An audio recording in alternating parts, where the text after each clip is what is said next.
প্রায় 4 দশক ধরে যশোরের ভবদহে জলাবদ্ধতার কারণে হুমকির মুখে ফসলের ক্ষেত। এবছর বৃষ্টি বেশি হওয়ায় 14,000 হেক্টর জমির আমন ধান ক্ষতির মুখে। প্রায় 400 কোটি টাকা লোকসান হতে পারে কৃষকের। পানি অপসারণের ব্যবস্থা না থাকায় আবাদযোগ্য জমির পরিমাণ কমে গেছে বলে অভিযোগ কৃষকদের। আর জলাবদ্ধতা নিরসনে নদী খাল খননের প্রকল্প চলমান আছে বলে জানিয়েছে পানি উন্নয়ন বোর্ড। বান্ডেল থাকলে প্রতি সেনমানিতে টাকা বাঁচবে। বিকাশ সেনমানি বান্ডেল কিনে জিতুন প্রতি লেনদেনে।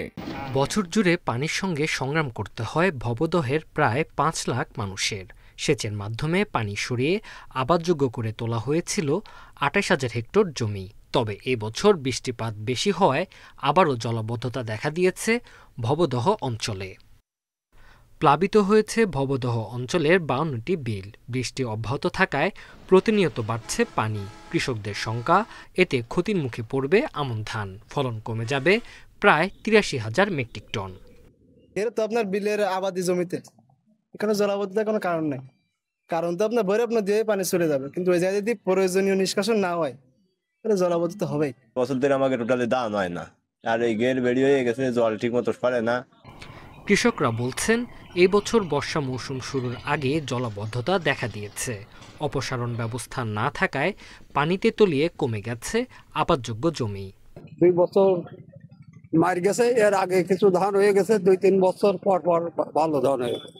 বিল মাঠের পানি অপসারণ সম্ভব হলে স্বল্পমেয়াদী ও পানি সহিংস জাতের ধান রোপণের পরামর্শ কৃষি বিভাগের। আর পানি উন্নয়ন বোর্ড বলছে, সমস্যা নিরসনে সেনাবাহিনীর একটি প্রকল্প চলমান আছে। সুইচ গেটগুলো খুলে দেবে এবং শেষ কাজ পানি অপসারণের জন্য যে ড্রেনেজ সিস্টেমটা সেটা উন্নত করবে এবং কৃষকদের পাশে আমরা থেকে এই ব্যাপারে কাজ করে যাচ্ছি।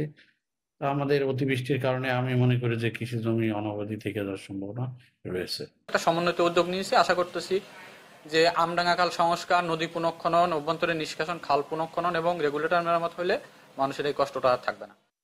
কৃষি বিভাগের তথ্য মতে জেলায় 1,40,800 হেক্টর আমনের লক্ষ্যমাত্রা নির্ধারণ করা হয়েছে। তবে জলাবদ্ধতার কারণে তা পূরণ নিয়ে দেখা দিয়েছে সংশয়। Independent news.